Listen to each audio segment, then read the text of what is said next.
बिस्मिल्लाहिर्रहमानिर्रहीम। हज़रत मोहम्मद सल्लल्लाहु अलैहि वसल्लम की पैदाइश से कबल अरब में कुछ ऐसे वाक़यात रूनुमा हुए जो इस बात की तरफ इशारा थी कि इस सरज़मीन पर कुछ गैर मामूली चीज़ होने वाली है।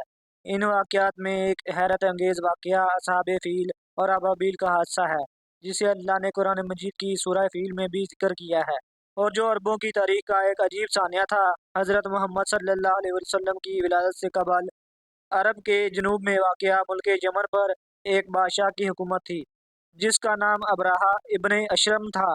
अबरहा नसरानी था और किसी ज़माने में हबशा के बादशाह नजाशी का कमांडर रह चुका था। इसने यमन के बादशाह ज़ोनवास को एक जंग में शिकस्त देकर खुद को नजाशी का वफादार साबित किया।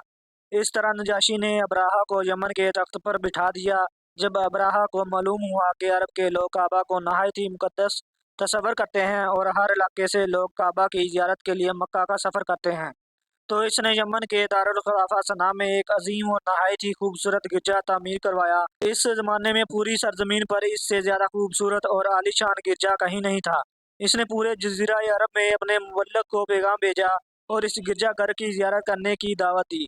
दरअसल अबरहा का मकसद ये था कि अरब के लोग मक्का की बजाय यमन आए और इस तरह सना अरब का मरकज़ बन जाए। साथ ही काबा की अजमत को ख़त्म करके इस गिरजे को मुकद्दस बना दिया जाए, ताकि ज़ियारत और इबादत के ज़रिए माल भी कमाया जा सके। जब अरब के लोगों को इसके इस इरादे का इल्म हुआ तो वो तैश में आ गए और बहुत ही गज़बनाक हुए। बावजूद इसके कि अरब के बेशतर कबीले मुशरिक थे, मगर वो काबा शरीफ की बहुत ही इज़्ज़त व एहतराम करते थे, क्योंकि ये जगह हज़रत इब्राहीम अलैहिस्सलाम के आसार और मकाम से मंसूब थी। लिहाजा मुशरिकीन अरब ने अबरहा के इस अमल को अपने दीन के लिए ख़तरा जाना। खासकर कुरैश मक्का इससे बहुत ज़्यादा खाइफ हुए। लिहाजा बनु कनाना का एक शख्स गुस्से में यमन गया और एक रात इसने गिरजे में दाखिल होकर एक हिस्से में आग लगा दी, जबकि दूसरे हिस्से में नजासत और गंदगी फैला दी। जब अबरहा को इसकी खबर मिली तो इसने अपना सब्र खो दिया और मसीह की कसम उठाते हुए कहा कि वो अपने इस इबादत खाने की तौहीन का बदला काबा पर हमला करके लेगा। लिहाजा इसने हबशा के बादशाह नजाशी से मदद तलब की और हाथियों का एक अजीम लश्कर मंगवाया। वो लश्कर समेत यमन से रवाना हुआ ताकि काबा को ढाकर इसका खात्मा कर दे। इधर अरब के तमाम कबीले अबरहा के खिलाफ उठ खड़े हुए और इसे शिकस्त देने के लिए मैदान जंग में कूद पड़े। लेकिन अबरहा के इस अजीम लश्कर के आगे अरब का हर कबीला शिकस्त खाता चला गया। बनु सलीम, बनु गतफान, बनु असद और बनु सकैफ जैसे बहादुर कबीले ने भी अबरहा के आगे हथियार डाल दिए। जब अबरहा का लश्कर ताइफ के करीब पहुंचा तो इसने एक दस्ता मक्का रवाना किया। जब वो दस्ता मक्का के करीब पहुंचा तो ऊँट देखे, लिहाजा इन्हें गनीमत समझकर अपने कब्जे में ले लिया। ये ऊँट कुरैश मक्का के सरदार जनाब अब्दुल मुत्तलिब के थे, जो हज़रत मोहम्मद सल्लल्लाहु अलैहि वसल्लम के दादा थे। इन ऊँटों की तादाद 200 या 400 थी। जब ये खबर अब्दुल मुत्तलिब को मिली तो आप मक्का से बाहर आए, जहाँ अबरहा का लश्कर ठहरा था। वहां जाकर अबरहा से मुलाकात की दरख्वास्त की।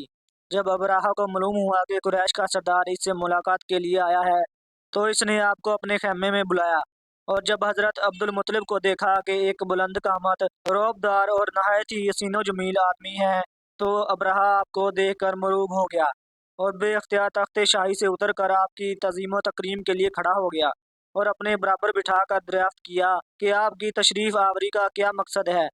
हज़रत अब्दुल मुत्तलिब ने जवाब दिया कि हमारे ऊँट और बकरियां वगैरह जो आपके लश्कर के सिपाही उठा लाए हैं, इन सब मवेशियों को हमारे सुपुर्द कर दीजिए। ये सुनकर अबरहा ने कहा, ए सरदार कुरैश, मैं तो ये समझा था कि आप बहुत ही हौसलामंद और शानदार आदमी हैं, मगर आपने मुझसे अपने ऊँटों का सवाल करके मेरी नज़रों में अपना वकार कम कर दिया है। और ऊँट और बकरी की हकीकत ही क्या है?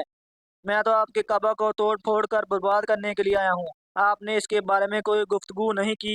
हज़रत अब्दुल मुत्तलिब ने कहा कि मुझे तो अपने ऊँटों से मतलब है। काबा मेरा घर नहीं बल्कि वो खुदा का घर है। वो खुद अपने घर को बचा लेगा। मुझे काबा की ज़रा भी फिक्र नहीं है। ये सुनकर अबरहा ने कहा कि ए सरदार मक्का, सुन लीजिए, मैं काबा को उठाकर इसकी ईंट से ईंट बजा दूंगा और वो ज़मीन से इसका नामो निशान मिटा दूंगा। इसके बाद अबरहा ने तमाम जानवरों को वापस कर देने का हुक्म दिया और अब्दुल मुत्तलिब तमाम ऊँट और बकरियों को लेकर मक्का वापस आ गए। आपने मक्का के लोगों से कहा कि वो पहाड़ों में पनाह गज़ीन हो जाएं। लिहाजा मक्का के तमाम कबीले मक्का से बाहर निकल गए। सिर्फ जनाब अब्दुल मुत्तलिब मक्का में अकेले रह गए।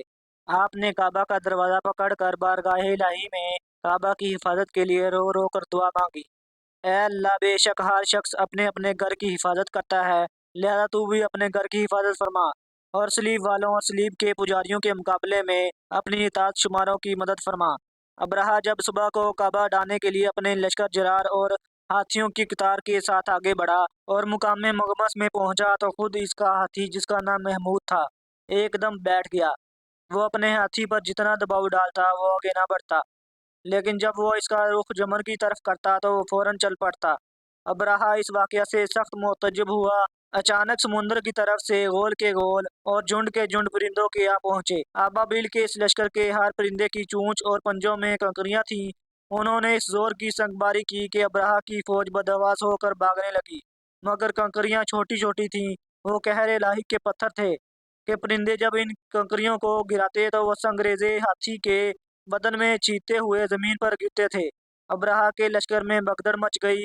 ابابیلوں کی سنگباری اللہ کے قہر و غضب کی ایسی مار تھی کہ جب کوئی کنکری کسی ہاتھی کے سر پر پڑتی تو وہ اس آدمی کے بدن کو چھیدتی ہوئی ہاتھی کے بدن سے پار ہو جاتی تھی، یہاں تک کہ فوج کا ایک آدمی بھی زندہ نہیں بچا، اور سب کے سب ابرہہ اور اس کے ہاتھیوں سمیت اس طرح ہلاک و برباد ہو گئے کہ ان کے جسموں کی بوٹیاں ٹکڑے ٹکڑے ہو کر زمین پر بکھر گئیں۔